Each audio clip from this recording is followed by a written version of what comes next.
Welcome back to Exploring the Hebrew Letters. I'm excited to introduce to you Samech. The word Samech means to lean upon, to uphold, or to support. You can write this as your meaning in your workbook. The sound of Samech is S as in snake.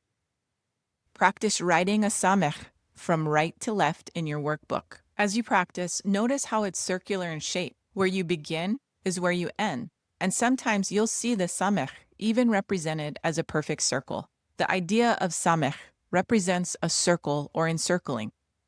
This is something you definitely want to hold on to. The ancient meaning. According to the Ancient Hebrew Research Center, several symbols have been suggested as the original pictograph for Samech, including a fish, a window, and a thorn. The most widely accepted is a thorn. The Hebrew word for thorn is sin, which looks like the English word sin, and it may have been the original name of this letter. With the thorn pictograph, Samech carries the idea of piercing and sharpness. Thorns were often woven into circles or walls around the sheepfolds at night. Shepherds would create a thorn hedge to encircle and protect the flock from predators. This imagery ties Samech to the idea of a surrounding shield or enclosure. Another meaning is to grab hold, since a thorn is kind of like a seed that clings tightly to the hair or clothing. And finally, it can even represent hate because of the pain a thorn causes when it pierces the skin. The number value. The letter Samech is the 15th letter of the Hebrew alphabet and carries the numerical value of 60. In Scripture, the number 60 appears in places like Song of Solomon, where Solomon is surrounded by 60 mighty warriors, and again, where he's surrounded by 60 queens. Spiritually, Samech gives us the picture of being encircled, surrounded by strength, protection, and even royalty. The modern form of the Samech looks like the English letter O, resembling a circle. A circle is a powerful symbol, something that begins where it ends, with no break, a picture of eternity and complete enclosure. The value of 60 is also the fullness of the number 6. If you recall, this was a number of man, connection, and creation. The ancient meaning of the Samech carries the idea of encircling or enclosing for protection. This theme is beautifully expressed in Judaism in the priestly blessing. It is experienced almost like a divine embrace, surrounding the people with God's favor and peace. The priestly blessing can be found in Numbers chapter 6. The Lord bless thee and keep thee. The Lord make his face to shine upon thee, and be gracious unto thee. The Lord lift up his countenance upon thee and give thee peace.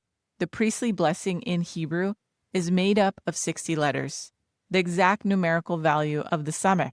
Those 60 letters are arranged in 15 words, and the Samech is the 15th letter of the alphabet. Even more, the gematria of the divine name Yah, a shortened form of Yahweh, Yod-He-Vav-He, is 15.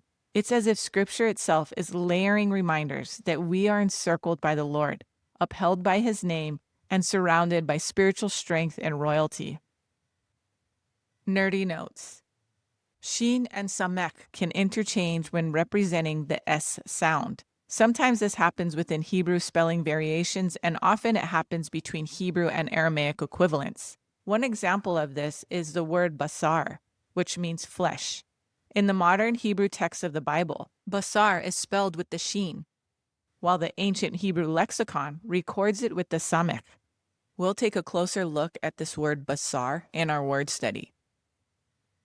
One thing I want to bring to the study of this letter Samech is how I can't help but see the crown of thorns within it. The ancient pictograph itself represents a thorn. It carries the idea of encircling, surrounding, much like how shepherds would weave thorn bushes into a protective barrier. This imagery speaks loudly of the crown of thorns that Jesus wore. This is my perspective, and whether or not you see it the same way is completely up to you. But for me, I cannot unsee the crown of thorns woven into what this letter represents from the ancient times until now. Word study. The Hebrew word for flesh is basar.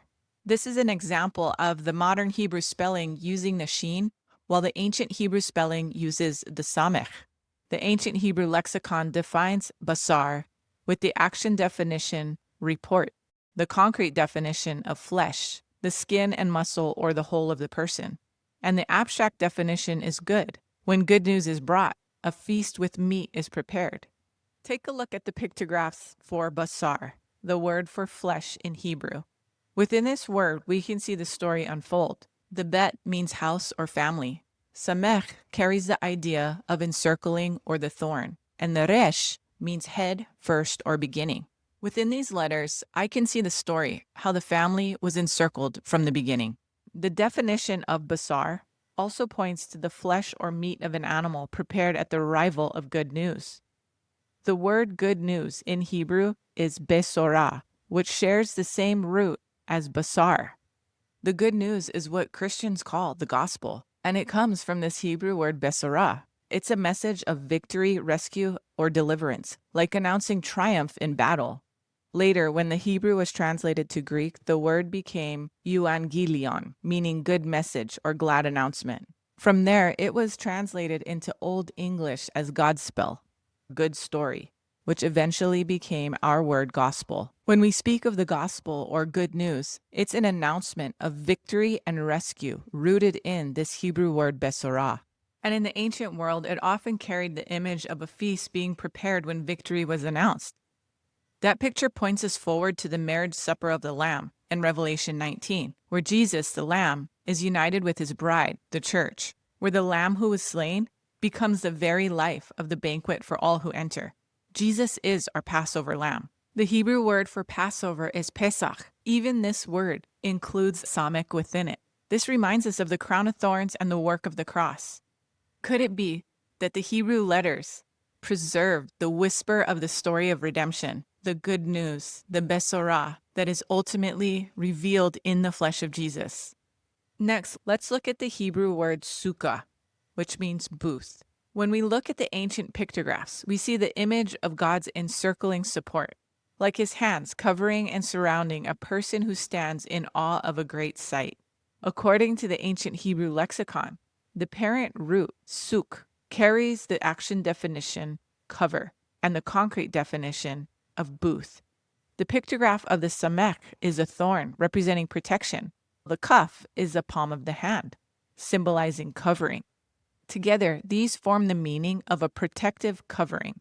In ancient life, the watcher over crops, flocks, or herds would build a booth, a shelter from the sun, wind, and rain. Even today, during the Feast of Sukkot, people build sukkahs, small tabernacle tents, and share meals inside as a reminder of God's sheltering presence. It's a time of joy and gratitude for God's faithful protection and provision. Mental stretch.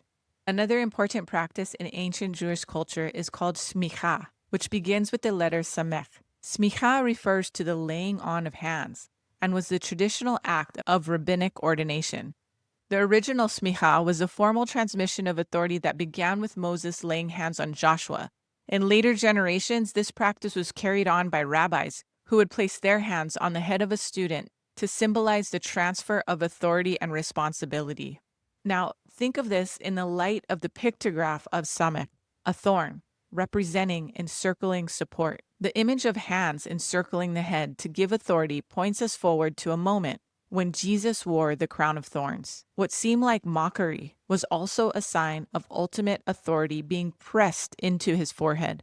All authority in heaven and on earth was given to him, even in that moment of suffering. What the enemy meant as shame, God transformed into glory. Adam's disobedience seemed to take root in the garden of the human mind. But could it be that through the mind of Christ, in human form, Adam is redeemed? Was the curse somehow transformed in Jesus' crowning? The thorns which first appeared after Adam's fall as a curse were pressed into Christ's head as a crown. And I can't help but wonder, was the curse itself woven into the cure? What looked like defeat may have actually been the very sign of victory.